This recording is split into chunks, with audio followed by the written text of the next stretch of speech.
Hello and welcome to Baseball Barbacast, the only baseball podcast in the world that could bench press 250 pounds for 25 reps.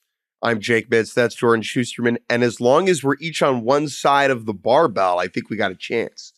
Teamwork makes the dream work. I don't think that's allowed. I don't even know if they're doing bench presses at the MLB Draft Combine. They probably are. It seems pretty standard, but we're going to find out. On this episode of Baseball Barbacast, we are previewing the MLB Draft Combine, just the fourth annual MLB Draft Combine. We are flying down to Phoenix, Arizona, where this combine will be taking place this week at Chase Field, where hopefully the roof will be closed and the air conditioning will be blasting, as it is a cool 110 degrees down there in the desert. Looking forward to experiencing that for the first time, Arizona in the summer. But we are going to be talking a good amount about the MLB Draft Combine on this episode. We have a special guest, Nate Tice of Yahoo Sports, now fully of Yahoo Sports, recently joined the squad. He is, even though we do not care very much about football, he is someone that we very much appreciate. I had a conversation with Nate last week, so you will hear that later on in this episode. But it is Monday, and we still do have some Major League Baseball to recap, some news and notes, some heartbreaking developments with one person in particular. But Jake, before we get into that, where are you? How are you? I'm excited to see you in person tonight. What's going on? I am still in Omaha, Nebraska, home of the Men's College World Series. I have been at all 6 games so far. It has been a delight. The first 3 games of this event were all walk-offs, which is unprecedented and bizarre and sensational. We previewed the MCWS on our Friday episode. If you're interested in learning more about the tournament, give that a listen. The one thing I just kind of want to zoom in on is Christian Moore's performance on Friday night, where he hit for the cycle, went 5 for 6, including one of the most unbelievable home runs I've ever seen. You know, Jordan, we talk about home runs that we see in person that live in our minds forever, that we'll never forget. And I think I now am up to really 5. Okay. It was Wyatt Langford in the Men's College World Series last year against UVA when we were on the concourse, right? There's Pete Alonso in the Futures game when we were in the dugout and he hit it to the pole. And then 2 that I'm not sure if you were there for, the Bryce Harper against the Padres, Bedlam at the Bank. And it definitely wasn't there for that, but that's a good one, and the Schwarber 488 in San Diego. And so those are my 5. And the one that was added is Christian Moore going 440, 117.5 off the bat to dead center in Omaha, which just doesn't happen. This kid is phenomenally strong. Fascinating story. Born in Brooklyn, went to a boarding school up in Connecticut, makes it from there to University of Tennessee, and now he's going to be a first-round pick. Yeah, great. Unbelievable performance. Were you in the press box for that home run? I'm assuming, because just... And it is amazing to watch on television, but I can imagine that view of, especially in that park where even though the ball has been flying a bit more, to center is still not a normal place to hit a home run in Charles Schwab at the Chuck Box. So shouts out to Christian Moore. The Tennessee Volunteers are 2-0. They are cruising so far. They are looking absolutely excellent. You did a good recap that you can read of kind of all the games that's up on Yahoo, which I encourage people to check out. But that's the Men's College World Series, obviously continuing to roll on. But you will not be there as we are flying to Phoenix. And yes, most of this episode will be Combine related. But Jake, because most people tuning in on Monday are expecting to get the weekend recap, we are going to give it to you in expedited fashion. And we are going to combine that coverage with a little bit of MLB. Now, Jordan, I have not been locked in because I've been out here in Omaha doing college stuff. And so the one story that has kind of trickled through to my college brain now is our beloved Pat Hoberg. Perfect Pat, the #1 umpire. Perfect Pat, who literally did not miss in the World Series in 2022. He seems to have gotten himself mixed up in a little bit of dribble drabble, a little bit of maybe allegedly over under, a little bit a little bit of jambling. Right. Jambling. We'll keep this brief because this is clearly still a developing story, but basically when we talked about the players who were suspended for gambling recently, as we referred to, it seemed like during spring training, the legal betting partners that baseball now has were alerting the league when people associated with the sport were involved in some sort of gambling. And it appears that such a thing has happened once again in the case of Mr. Hoberg, as the league refers to him as. This is from the league. During this year's spring training, MLB commenced an investigation regarding a potential violation of MLB sports betting policies by umpire Pat Hoberg. Mr. Hoberg was removed from the field during the pendency of that investigation. While MLB's investigation did not find any evidence that games worked by Mr. Hoberg were comprised or manipulated in any way, MLB determined that discipline was warranted. Mr. Hoberg has chosen to appeal that determination.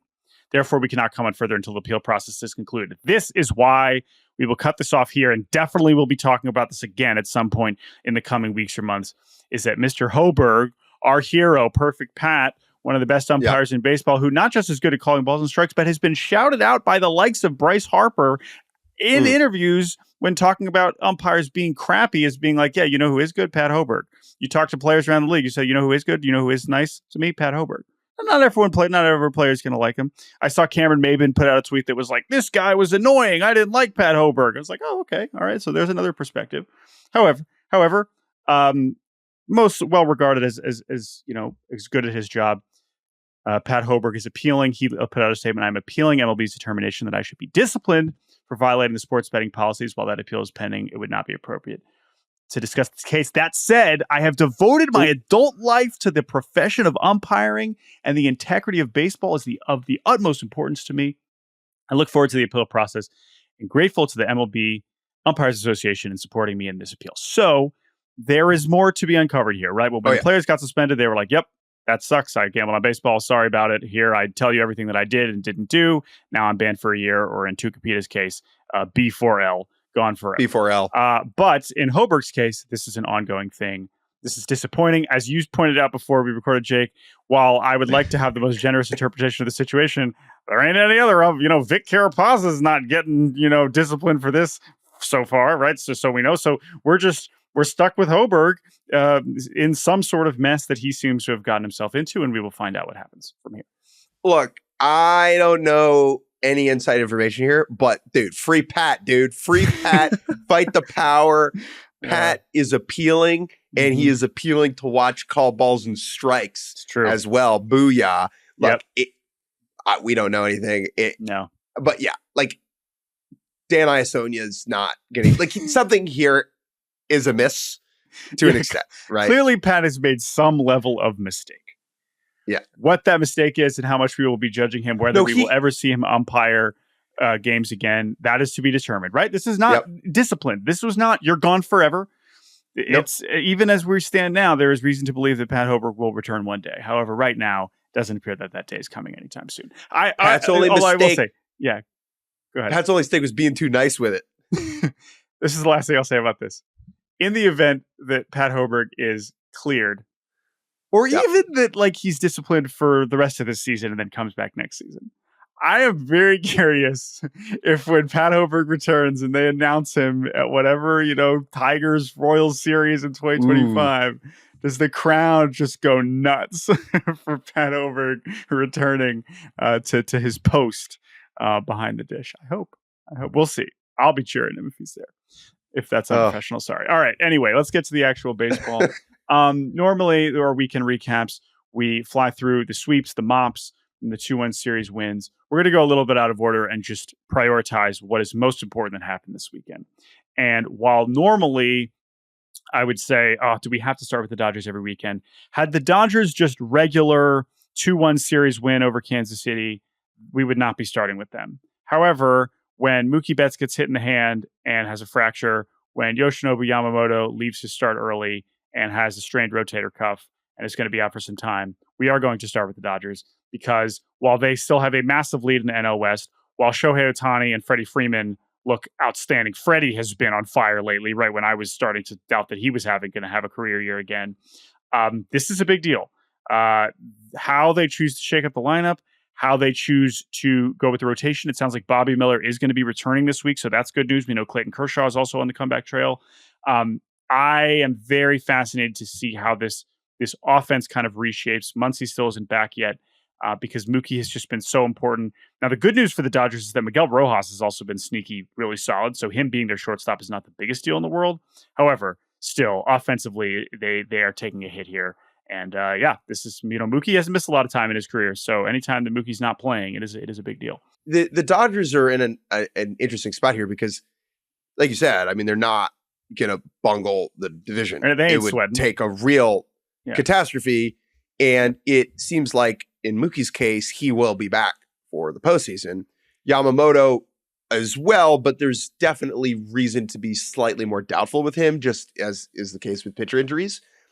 In the case of Yamamoto, okay, it's a great reminder that when you give any pitcher 12-3-25, it comes with an inherent baked-in risk that anything bad could happen to their arm at any given time. Yamamoto, over his last few starts, was starting to turn that corner and showcasing the specialness that had been advertised around him. And especially in that start at Yankee Stadium, I was there. I mean, it was electrifying, right? And so it was like, this is the prince that was promised, right? And that was one conversation when he signed. Now the other is what we're seeing now, which is arms are fickle, arms are tissue paper, and hopefully he will return at some point. But it's just a good reminder that, life is short, as are arms. Yeah, and so we just have to hope we'll see him again. But even Mookie, like generally fractured hands, that's still at least usually a month and a half or so, right? So this is no surgeries required. It'll heal at some point. But yeah, 98 to the hand. No one is invincible from that. So that sucks. That sucks for the Dodgers, and maybe it will drag them down further. We'll see. The offense was in a really bad place, but Mookie was a part of that. He had started heating up again, but Freddie and Ohtani this weekend, man, oh my God, they are, and I'm guessing Robert's hinted probably leading towards Ohtani leadoff, which is pretty fun. I think that's what I would do if I was him, but we'll see how this lineup starts to look. Ready for a spin cycle right here? This is how Roberts is gonna play this. Ready? These guys going down, obviously it's tough for our club, but what it's gonna do, it's gonna open up opportunities and spots for some young players to prove themselves in our lineup. And that'll be beneficial to our club moving forward. And now, while I do think that some of that is gobbledygook, there is an element of it to that where it's like, that's true. The Dodgers need some of these young guys to prove that they deserve to be in the lineup in October. And that's true. That's true. I'm not going to sit here on a baseball podcast and tell you that Mookie Betts fracturing his hand is a good thing. Like, I'm not an idiot, but I'm not that much of an idiot. Yeah. Here's the real spin though. Well, first of all, let's remember that not only has Teoscar Hernandez been awesome, Will Smith is, still has a case for best catcher in baseball. He's having a career year offensively, so they'll be fine. Muncy will be back. Here's the real spin that is a guaranteed in a month and a half. What are they going to say? Oh, this is our trade deadline acquisition. Oh, we just traded for Mookie Betts and Yamamoto. It's like, well, we got Mookie Betts for free. Yeah, right. It's like, I think the Dodgers will make a trade, but if they don't, you could be damn sure when Mookie Betts plays his first game on July 30th or whatever, right before the deadline, I'm like, oh, that's our deadline acquisition. Anyway, Dodgers take 2 or 3 over the Royals. Royals showed they fought, they battled there, but the pitching was a little bit overwhelmed at times there. Still a good showing for Kansas City as they continue their fantastic season. Yeah. Jordan, I mean, we're like multiple minutes into a baseball podcast on a Monday morning, and we've not mentioned that the New York Yankees played the Boston Red Sox. Are we going to get fired?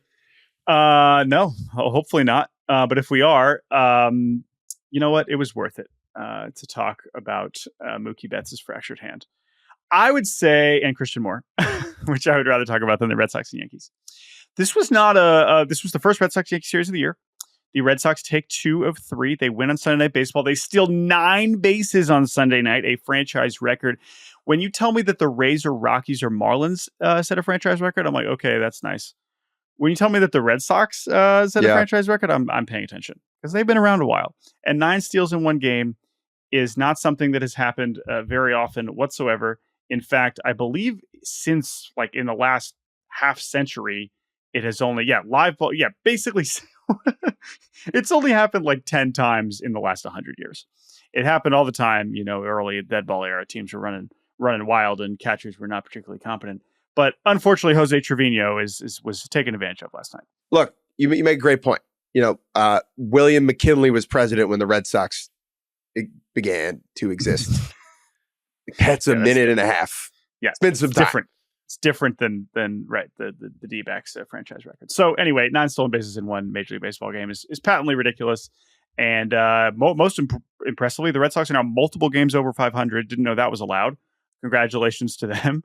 They had been yo-yoing back up and above and at 500 for the last 3 weeks, and now they are 2 games over. Yeah. And they just took consecutive series over the Phillies and the Yankees. So that's the Red Sox. All right, good for them. I assume they play the White Sox next, and they'll get swept. That sure sounds accurate. Who are the Red Sox playing this week? I believe they have Toronto. So they're going to Toronto. So I'll be in Boston a week from now. So I'm excited to see the Red Sox and see if they are at 500 then. I am sure they will be. The Yankees are fine. Anthony Rizzo may have gotten hurt, which is unfortunate, but like they're okay. I mean, obviously losing to the Red Sox on national television is not going to put anyone in a good mood. Because that's just how this rivalry works. As we talked about last week, it doesn't matter how good the Yankees are playing. When you lose that one game in frustrating fashion, you are going to act like the world is ending, but the Yankees are still very good. 3 more series to hit on before we talk Combine. 1, Orioles, Phillies. What an unbelievable atmosphere at Camden Yards. I heard that they were going to play this in Elkton, Maryland, which is about halfway between Philadelphia and Baltimore, right off 95. Really happy they decided not to do that. Good call. Doing it at Camden Yards was the move. Sellouts at the state. It looked amazing. I was very jealous I wasn't there. Obviously the team I play for and the team I grew up rooting for, against one another. That's true. It's really amazing. We must have been really, really conflicted there. But yeah, I mean, the Orioles showed out. It was a close couple games in the first 2. And then Gunnar Henderson was like, all right, we're gonna win now. They still 4 home runs against Zach Wheeler. First time Zach Wheeler's ever allowed 4 homers in a game. And it kind of ruined the Burns-Wheeler showdown, but Orioles fans weren't minding. It was pretty sweet for them. Not only would a Phillies-Orioles World Series be good for business, it would be entertaining for the rest of America. And we could just post up in between the 2 cities. That would be really lovely, I think. Very convenient. Let's give Elkton some business. Yeah, I mean, taking the Amtrak, no free ads, back and forth between Philly and Baltimore. I mean, who says no? Philly, New York, fine with me. Let's stay on the Eastern Seaboard, East Coast bias, no problem at all. 2 more. 1 is Astros over Tigers. Yeah. Like the big one, big news here. Jose Abreu, thank you for your service, but no more service. Thank you for trying your best, but we will not be needing you around anymore, even if we still owe you $20 million next year. This is a dishonorable discharge. Yeah. Do not know if Jose Abreu will play Major League Baseball anymore. It would be nice to see someone else give him a chance. However, that would be like the ultimate flyer because the signs do not indicate that he has it anymore, which is highly, highly unfortunate. Couple other Cardinals taking 2 of the Cubs. Yeah. 1 second. We got to get to the sweeps also. I understand. Just very quickly. Yeah. Abreu is a fascinating player who deserves really a whole episode. His career is singular. And whenever it does truly come to an end, we'll give it the space it deserves. But the important thing to understand now is, again, the Astros are paying him nearly like $25, $30 million to not be on their team. That is how bad this has gotten. Yep. Cardinals over Cubs, Blue Jays over Guardians, Brewers over Reds was fun. Snoop Dogg was in the booth. If you haven't seen those clips, those were amazing. Elly De La Cruz scored on a failed pickoff. I don't know if you saw this clip. It was absolutely amazing. The best part of it is that the ball went through his legs on the throw back to second. So it looked like he got, nutmegged. And then he was like, oh, wait, the ball's in the outfield. And poor Blake Perkins, who had a very up and down weekend. That's Elly De La Cruz. We need to get the ball in a little bit faster. Yeah, and I know it was a perfect throw at home. You're dealing with the self-proclaimed fastest man in the world. We're going to need to show a little bit more hustle there. I want you to think about all of the things that Snoop Dogg has seen in his life. Okay? Snoop Dogg has lived a fascinating existence. So many just accomplishments and stimuli have passed through his eyeballs, and still he saw Elly De La Cruz and was like, that's nuts. That's different, right? I'm not sure if he was there for that play. Elly did a bunch of crazy stuff this weekend, but I was thinking like Snoop is, as far as celebrities go, like as far as approval ratings, like he's got to be up there, man. Like Snoop Dogg has to be pretty high on the list as far as like, anyway.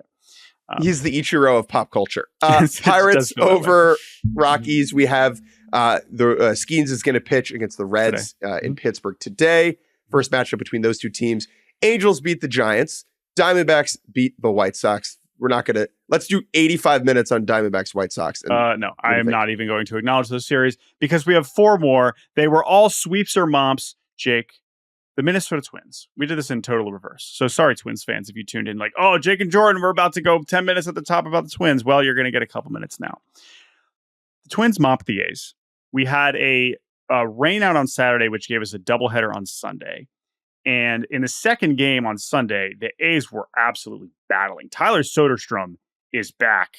This is the Tyler Soderstrom we were promised. He did not look good as a rookie last year. He looks fantastic since he came back up from AAA. You know what happened? Yeah. They replaced the canister in the back of the Soderstrom. Oh my God. I've made that mistake so many times where it's like, oh, what's wrong with it? What's wrong with it? What's wrong with my Soderstrom?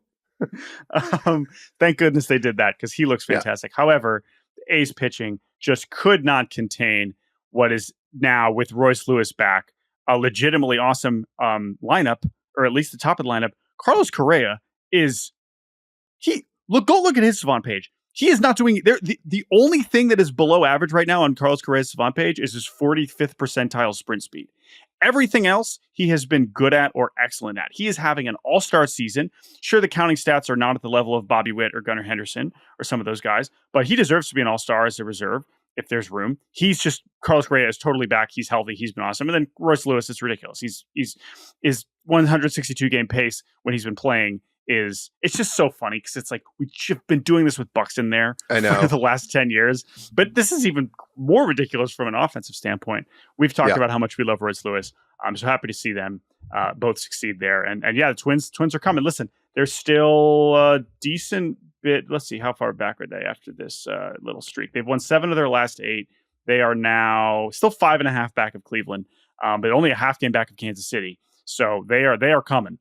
And the Twins are going to make this AL Central race very interesting. 3 sweeps, Nationals over the Marlins. The Nationals pitching renaissance. Honestly, here's the take. I kind of only sort of believe. Give Sean Doolittle the Cy Young because, congrats to, who's a good NL pitcher, Jordan? Congrats to Zach Wheeler for being good. Guess what, Zach? Sorry, Ranger Suarez. I know you had the year of a lifetime, but actually... the Nationals improving this much is more. Yeah, the Nationals have improved even more than Ranger Suarez has improved, and Ranger Suarez has improved a lot. That's what I'm saying. Ranger, you are just one man. Okay? Sean Doolittle, all he touches turns to gold. The Nationals sweeping the Marlins, which, good. The Mariners sweeping the Rangers. Logan Gilbert, 33-0, and he gets 3 runs of support is absolutely banana land. The M's are 8.5 games up in the division. This is now we're in like so they're like 75% Fangraphs odds to win the division. Like there ain't no turning back now. Like you got to win the division, Seattle Mariners. This is it ain't gonna get any easier than this. Yes, the offense is still very hot and cold and frustrating at times. Yes, you have some injuries. Yes, you're hanging on for dear life with whatever the hell's going on with Brian Woo's elbow, but this rotation is every bit as amazing as we could have hoped, and the offense is good enough. Julio's heating up, and these other teams are not very good. And so now you just have this opportunity to win the division for the first time in 2001, and they should go do that. They still should go get help at the trade deadline, whether it's bullpen, whether it's a hitter, and I think they're going to do that. But it's right there for them, man. They got to go make it happen. Yeah. It's the Mariners are looking around. They're like, anybody want this? Nobody wants this. You guys want? All right. Okay. We'll take it. But in this case, like this was a resounding like, oh no, we will take it. We will sweep the Rangers. We will extend this lead. Last thing is Mets over Padres.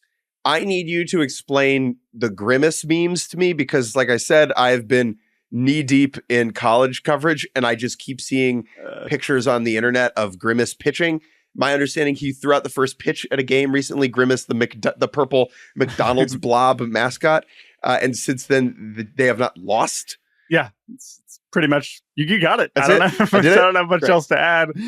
That's pretty much what's going on with the Mets. And I mean, Francisco Alvarez is back. JD Martinez has been fantastic recently, which is not a huge shock because that is the kind of guy that, like, again, you eventually it's going to click when you have that much of a track record. It took him a while with that late start, but he looks awesome. Had his first walk-off home run of his career over the weekend, which is mind-blowing. That's like not something that makes any sense.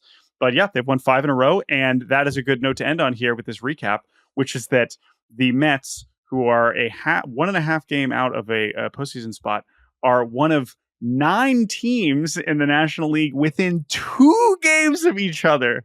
This is just getting goofier and goofier by the day. 9 teams within 2 games of each other.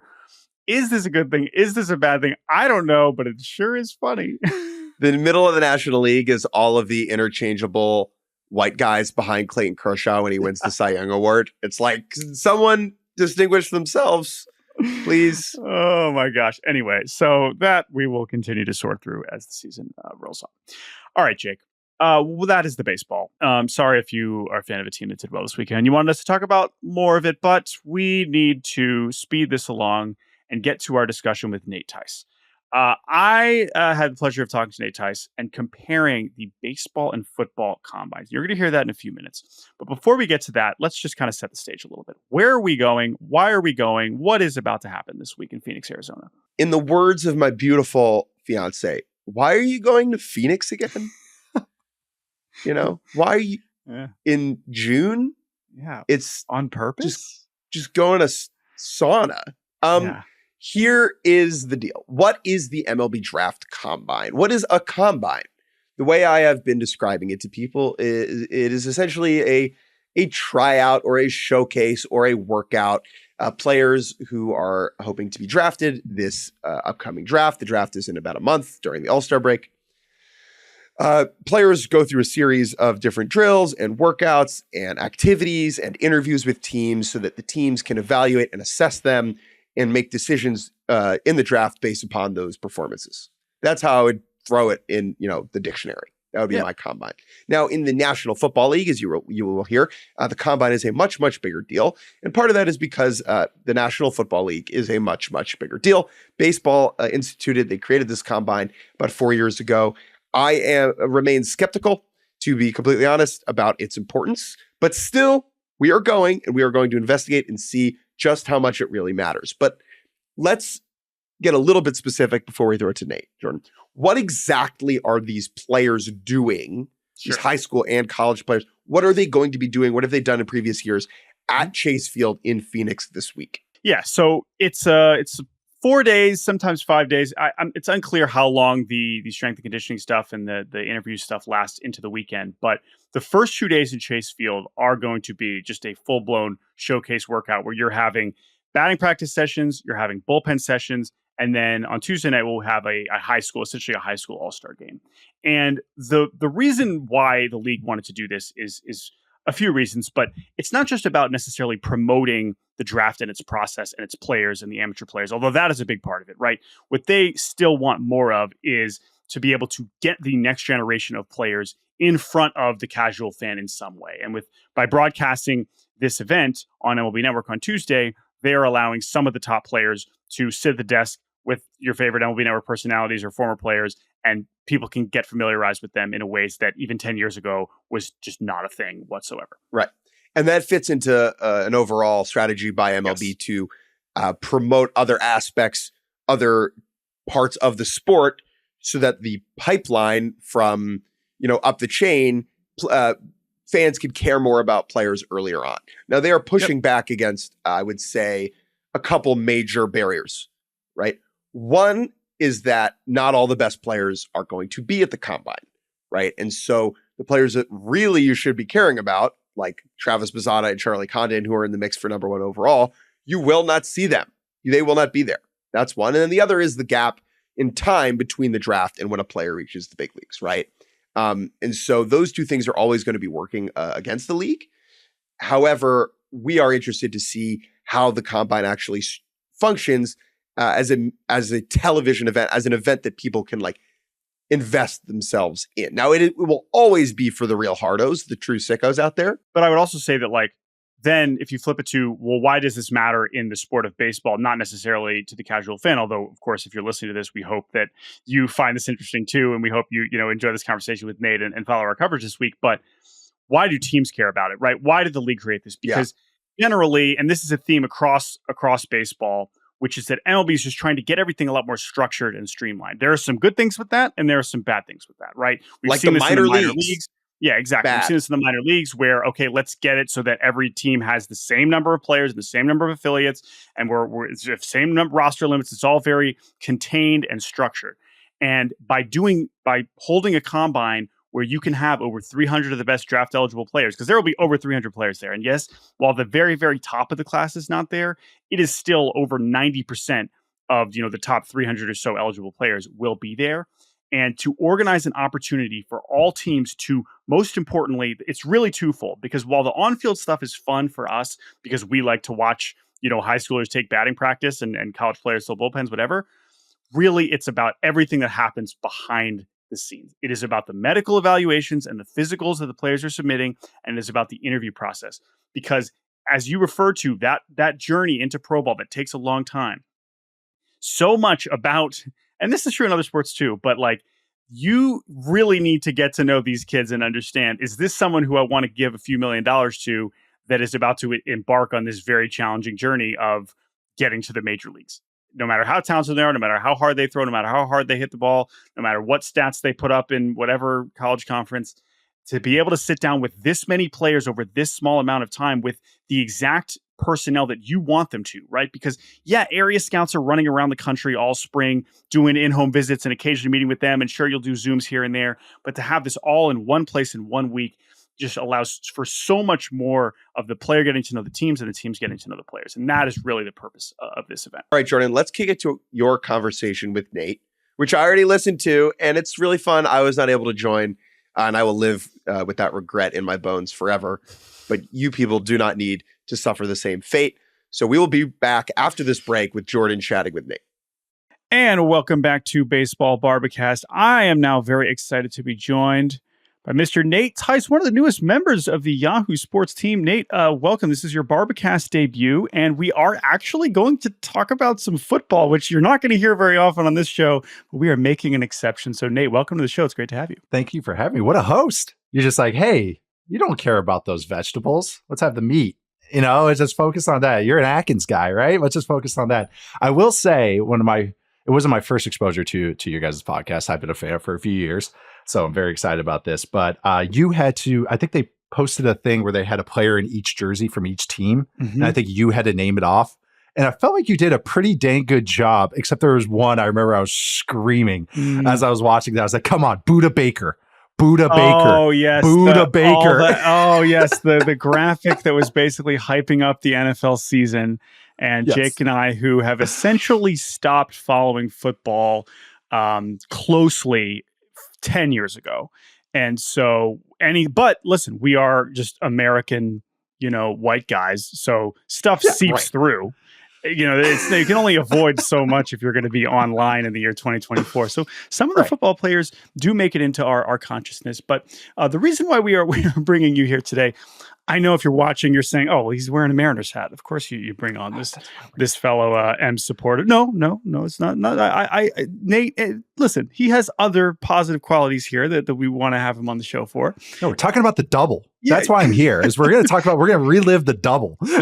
Listen, that's possibly will happen on a future podcast. But the reason I've invited you here today, Nate, is to talk about kind of the topic and our focus for this week, which is the MLB Draft Combine. And you, as someone who comes from the football world, has grown up in this football space, the NFL Combine is something that has just kind of been something that has fascinated me from a distance as someone who hasn't even followed football that closely. And now, as MLB embarks on just its fourth ever draft combine for its own sport, I thought it would be a good idea to bring you here on the show and do a little compare and contrast and kind of ask some questions about what a combine that has been around for decades actually looks like and what the goals are for a combine in, of course, America's #1 sport. So let's start with the I guess a very basic question for you, which is what are your earliest my understanding is that the combine stretches back to the 80s, but like this is a thing that has been relevant in your life as a football person, observer, player for, I imagine, a very long time. Is that accurate? My entire memory, as far as I can remember, as far as my first memory of Chuck E. Cheese' third birthday. The combine's been around, but it really took a newer life, a newer importance, I would say, in the late 90s and mid-late 90s. And that's when players realized they can train for it and go, hey, we know what we're getting tested on. Why not practice it for 3 months? And so you saw some shifts and changes of that. Early 2000s, kind of the same. And then mid-late 2000s, like a lot of things with the NFL, it was, what's another event that we can make money on? Mm-hmm. And so that's the shift to prime time. That's the shift of the dates of everything. That is the changing of the focus of what they're showing, like how the emphasis of everything. But the 40-yard dash is the big event at the combine. But I actually always think the thing that is most important about the NFL combine is the medicals and the interviews. Because now you're getting everybody in one spot with the same doctors, getting all the, vigorous tests. These guys are in there for hours. And I actually feel bad for the players. They've done a little bit better job the last few years of making it a little easier on them. But that is the main thing of the combine, is medicals and interviews with decision makers. Yes. Not any of the on-field stuff. We have this thing called tape. And that's what I think is ironic with the baseball one. I'm sure we're going to talk about this. Yeah. You guys have more data than anybody. Absolutely. What do you need a combine for? Absolutely. Just watch them run from home to first. We got the time there. To that point, though, you kind of jumped ahead to one of my next questions about what is the most important part, because the NFL Combine and what baseball is hoping to create, the MLB Combine is a television event with events and, more glorified batting practice or bullpen sessions from guys with all the TrackMan data that's actually televised. Because that is in some ways a new thing to kind of be showing that in a practice setting for amateur prospects. I would say that is relatively fresh, but I think you're already jumping at what I've already heard in the first few years of the MLB Combine. This will be the first one I'm attending, but talking to people around the industry, they'll tell you the same thing. It's about getting the kids in the room to understand what they're about and the medical stuff that they undergo. To your point, kind of streamlining the whole process to where we feel like we are comfortable with what we are selecting. And of course, with the base, this is of course a different system in terms of negotiating draft bonuses, signing bonuses in baseball versus football, which I'm sure has a lot to do with that as well. But back to that interview process. When is that something that you feel like has always been true? Do you feel like that now there is more emphasis on that from a character focused standpoint, from a work ethic focused standpoint, and all that makeup and all that off the field intangible stuff that is so hard for us to sometimes talk about, yet we all acknowledge is very important? Is that a relatively recent thing, or do you think that was true back to the 90s as well? It's always been true. I would say too, I have found, I think everybody's found in the NFL too, is now the players are aware. So they get coached up by agents. They get coached up. So now it's become this whole game of, now you got teams asking weird questions, just trying to like throw them for a loop, trying to get them off the script. And then now it's a whole new game than it was maybe 10, 15 years ago. Everybody just gets trained at this stuff. So there's a lot of money involved. So you're going to get coached up and trained up. There's also now what we're finding is more player empowerment, which I'm a big supporter of. Like I always am fine with players taking it into their own hands. Like I'm always about that. So you see Marvin Harrison Jr. just going, I'm not working out. I'm not meeting with anybody. Or Caleb Williams going, who was the number one pick with the Bears, going, I'm only meeting with the Bears. Mm-hmm. Sorry, guys. Like, I know you're not drafting me. Like, but 5 years ago, I would even say 10 years ago, especially, but 5 years ago, no one was doing that. Like, then we're seeing guys skip bowl games. Now it's trickling into the training process before the draft. So that's been kind of the newer development, I would say, is now we're adding into this. Players aren't doing certain tests too. Like, they're just going, why would I do a 3-cone drill if you're dinging me for my agility? Like, and I get it. I would do the exact same thing. It's frustrating for me as an evaluator, but I get why they're doing it. I would do the same thing. So I think now that interview process has always been huge. You're getting guys in the same room. It's the head coach, usually the GM, maybe a couple other personnel guys. You got a coordinator. Say if you have say you're interviewing the offensive lineman, you'll have the coordinator, the offensive line coach, and you get kind of that, herd, a 5-on-1 kind of thing going on there. Oh, that question's a good question. I'm going to go off of this, or I'm going to throw him for a loop, as opposed to maybe just a 1-on-1 with the scout. Sure. Because then there's the other thing, and this is why I've always gone into, and the NFL draft process is exhausting as far as just a narrative and just the discourse and everything, is we sources say this, or this coach says this. Who's watching the watchman? Who's sourcing the sources? So a guy might go, oh, player's lazy, all that. It's like, well, one guy might say that. And then you talk to 9 other guys and they're like, he's awesome. But that's a huge thing why you want to get in a group setting. Because one guy might just hate the player and the others might love him, or vice versa.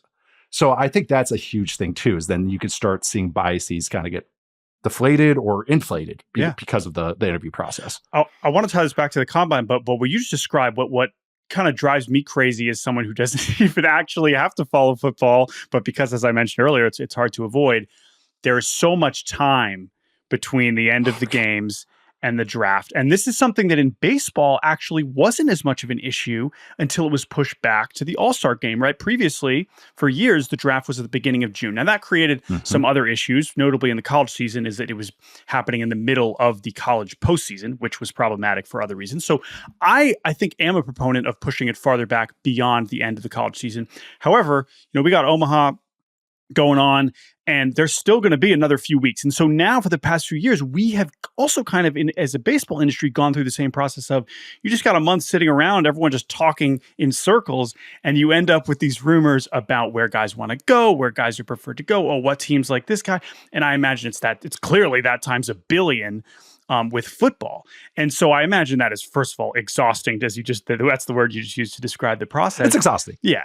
And it just seems so goofy when I just see, again, even tangentially, the amount that changes about the way people evaluate these quarterbacks or whatever in the months since they've played a game. It's insane. It's insane. It's wild. This year for me was Drake May from North Carolina was my number 1 player. Yeah. I think he's fantastic. And I think Caleb Williams was my 1B. But then Jaden Daniels made a huge push, ended up being the number 2 pick from LSU, going to the Washington Commanders. And nothing happened in 3 months. Not a ball was thrown. No one ran a 40. No one did an interview. And the discourse that came from that was, I just couldn't believe it. I was like, what? Did I miss something? I tried to be very good at kind of my independent view of somebody, and then I'll talk to people. And I'm like, is May an asshole? Like, has he pissed off too many of the wrong people that have nothing to do with this? Right. And everyone's like, no, he's awesome. He's great. I'm just like, what's going on then? And right. But that's what happens. And then you get the narrative off the narrative, and then you get, the reply to the reply to the reply to the reply. And then it usually circles all the way back. But yeah, I agree with you. But it's how that has to happen in the NFL. And they want an event every month. So right. I agree with you. However, tiring. It is exhausting. And of course, it's all on a smaller scale to baseball. And I understand it. And in some ways, I'm grateful that, those conversations are, although it'd be kind of fun to turn on ESPN you guys have and stats see. At least. Yeah. Like that's true. For me, 3,500 yards, throwing for 3,500 yards in Pac-12 is different than throwing 3,500 yards in the MAC. Sure. Now, tying this back to the combine, though, then where are the gains to be made, right? Because a lot of the top players, as you said, and we've seen this already in baseball too, we'll see this at the combine this week, a lot of the top picks, because they know they're top picks, I'm not going to take BP. I'm not going to throw a bullpen. What's the point? I've already proven myself. And I can't blame the player whatsoever. So at least in a football context, and I'm curious if you're curious in a baseball context, we're still figuring this out. Where are the gains to be made? Outside of the interviews where you blow the front office away, oh, this guy's brilliant, oh, he's incredibly driven, blah, blah, blah. On the field, how much of a difference does that stuff actually make? Like, can guys actually jump 2-3 rounds with their draft stock for what they do in a 3-cone drill? Like, that's something that is very difficult. Or how many bench press? That's something that I still can't wrap my mind around. Is that nonsense? Does that not actually happen? Or are there some cases where that's possible? You're asking me who thinks it's nonsense. I think people, even people I respect and people in the league, take it way too far. I think even bowl games, all-star games, like Senior Bowl and everything. Sure. Everyone's going, whoa, he showed up for 3 days there. And I was like, yeah, I got 24 games I can watch. Right. That's like, well, I know that's you're referring to like Senior Bowl practices. At least that's like games. Yeah, sorry. Right? Again, yes. I got to feel my audience. No, that's yes, okay. Senior Bowl practices. Yeah, so it's an all-star game between, now it's all classes. But yeah, it's great for small school guys. I would say that's where the combine is big. So this year we had Quinyon Mitchell, who got drafted by the Philadelphia Eagles. He was from Toledo. Mac school. Action, baby. Pretty, love it. Yeah, pretty good year. But he's a corner. okay, but he looked like the best player on the field when you're watching him. But then that's a guy like that. That's where the gains are, because then he goes to the combine, runs a 4.4, jumps out of the gym. Okay, and so then then he so physically matches up.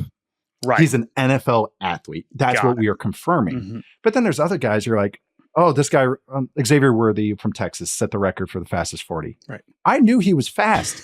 Right. So what's the difference between 4.3 and 4.21? I knew, like, yeah. I know he was small and fast. So for me, a lot of times the film is the test, the film is the answer, and it just takes time. And a lot of film watching takes time, and not a lot of people want to do that.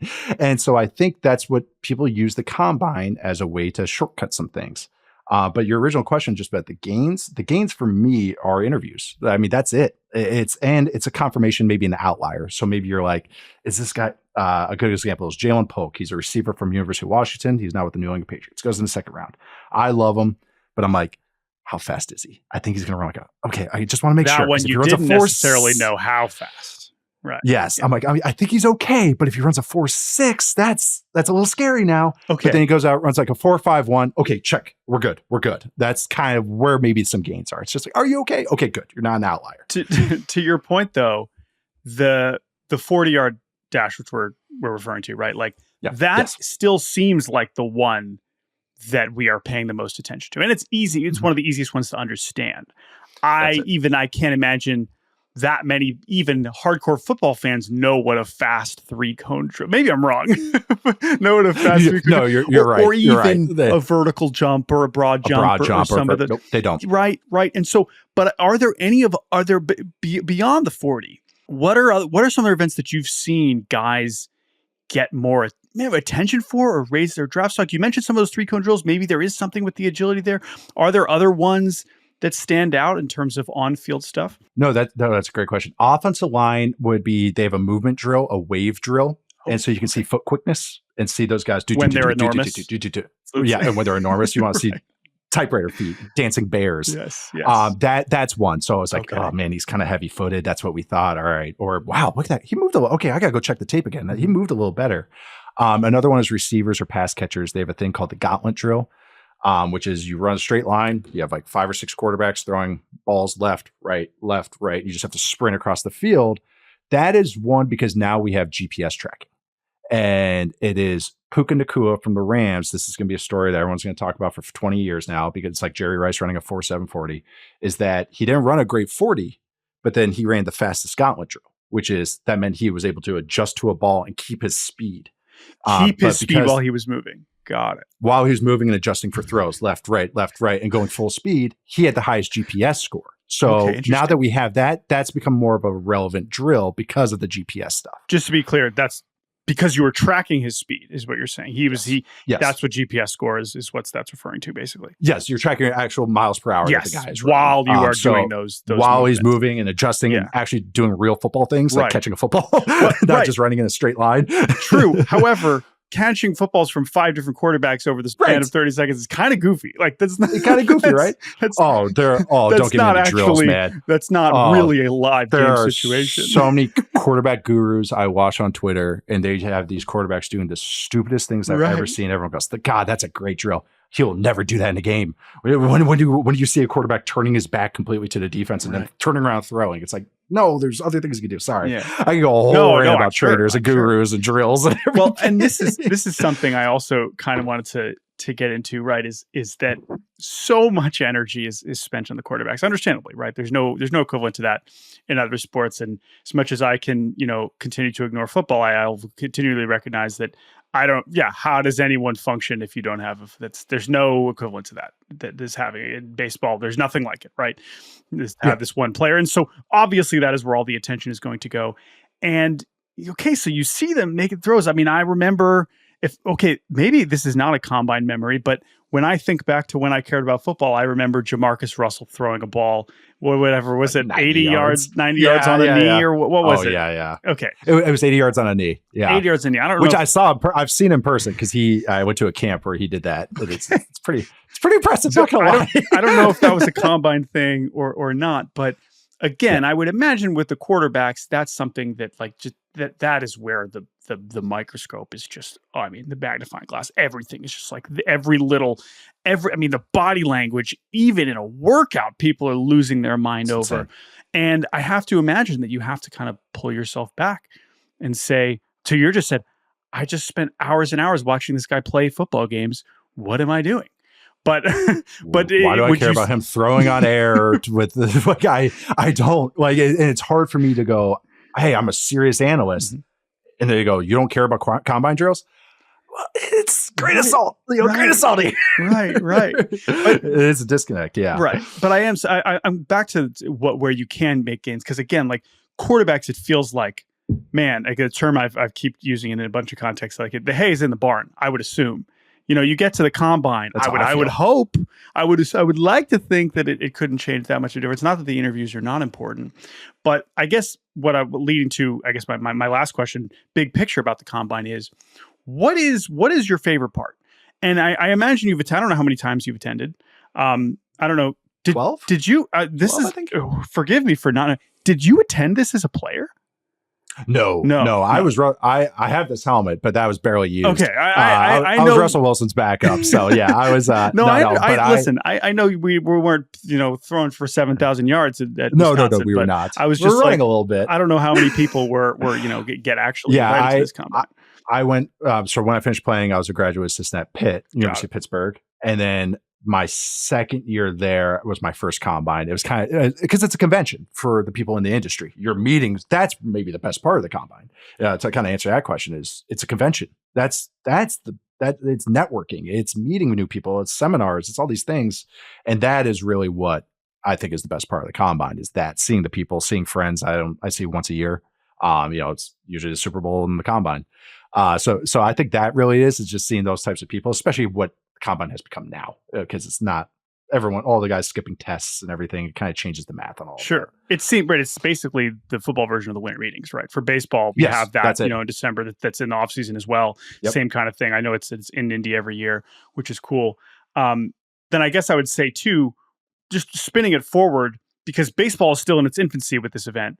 Do you imagine the combine change it? Like, what do you think the next era of this event is? Like, is there something where we start to see more? You mentioned the gauntlet. I don't know how recent of an institution that is. I mean, is the league trying to come up with a more listen, it's football. People are going to care no matter what. So it's not like they have to get more attention on it. But is there any talk about changing any part of it for any sort of reason, whether it helps the teams or whether it helps the players? Yeah. Well, first off, they're talking about like maybe moving it. And that's kind of cost something. Indy's a great spot for it because you can walk everywhere. Everything's connected and everything. But that's the NFL going, who's going to pay us the most money? And that's what they do. But I think they're trying to make it more player friendly. I already mentioned some of the schedule stuff. They used to be long days for these guys. They're trying to make it more, hey, we're going to work around your guys' stuff. Scouts don't want to do the combine. They go straight to another pro day. Like, they don't want to do two. But that's what's happening. They have to now because no one's doing the combine. They want to go on their home, get some home cooking, get another couple of weeks to get even better shape, rest up a little bit after the season. So they're trying, but it's hard. It's pulling teeth. They're trying to change the drills to be more, and this is for teams to be more, translatable to actual football stuff, which I've liked because I used to think especially the offensive line drills were archaic, but now are much better, more updated. And I would say that they try to do that with a lot of positions. But again, it's all up to the players participating. And again, if you don't give them incentive to do that, you're only giving them negatives going, hey, you come in here and just get grilled. If I'm, Marvin Harrison Jr., I'm a top 15, top 20 pick, most likely. I get it. Like, I get why not, but I will credit the NFL for trying. Even stuff like I mentioned the Senior Bowl earlier. It's not the seniors only anymore. It's juniors and sophomores can participate now because they're trying. They're like, hey, we can't just do seniors. That's something from the 80s. This is different. We have redshirt sophomores declaring. We have juniors declaring. We have small school juniors declaring. We got to see these guys. So they're trying, but it's the NFL, and it's pulling teeth. But I will say that they are trying to do this. But I also wanted to say too is that I think the funniest part about all this, and I mentioned I watch the tape and, oh, wow, it's crazy that, some of these guys get swayed by maybe just the combine stuff is, and I'm sure you get this in baseball, the hubris of some of these executives and coaches is maybe I think that way, but some of these guys say, man, that guy gave me a good handshake. Man, you see how he looked me in the eye? Man, he threw that. You could he threw see that one ball. determination. You could feel that will to win. And I wish NFL is getting smarter, and I truly believe GMs are getting smarter. Yeah. But that is such a thing still in the NFL circles. For sure. It's true in baseball. And I know. And then there are some tangible things from that, as far as especially quarterback, maturity and all those things. But then there's also people that just take like one thing and just go, "Yep, that's my guy." Because of that, it's like the old, we're taking this guy in the first round because of batting practice, but I just, to me, it's insane. But I've seen some of the quarterbacks that got taken in this first round this last year. The hubris of some of these execs will never shock me. Sure. Yeah. And obviously in baseball, there's so many other factors and risk profiles that some teams are going to be willing to dive into or not. But no, I'm sure that's true across all sports. I'm sure it's true in basketball too. I know the basketball combine's a whole other beast that I'm sure we could have a whole separate podcast about. But basketball people do it, man. And again, that's the thing. You only have two picks, right? Or one pick. And it's like the pressure of that is even bigger because it's like you're expected to come in and contribute immediately. That's the thing with baseball. That's what's so interesting with me. Baseball, I was going to say, is there's more positional stuff where offense and defense. Football, it's like, hey, receiver does this, offensive lineman does this. Everybody's so platooned and isolated. That's what's interesting to me with baseball. It's much more realistic. A guy might run and you go, maybe he could stay in the middle infield. Maybe he can't. That is interesting to me because you get small samples of that in football, but baseball, I feel like it's so much more open off the test. Well, and it's just the timeline, right? I mean, when you turn on the NFL draft, what does it say on the bottom? What does the team need? Yeah. Right. Yeah. And you would just never see that in baseball because it doesn't make any sense. Now, I think that there's a little bit of that because you will see some teams sometimes horribly failing at this. For example, the Angels a couple years ago only drafted pitchers when their farm system needed pitchers, and they drafted a bunch of bad pitchers.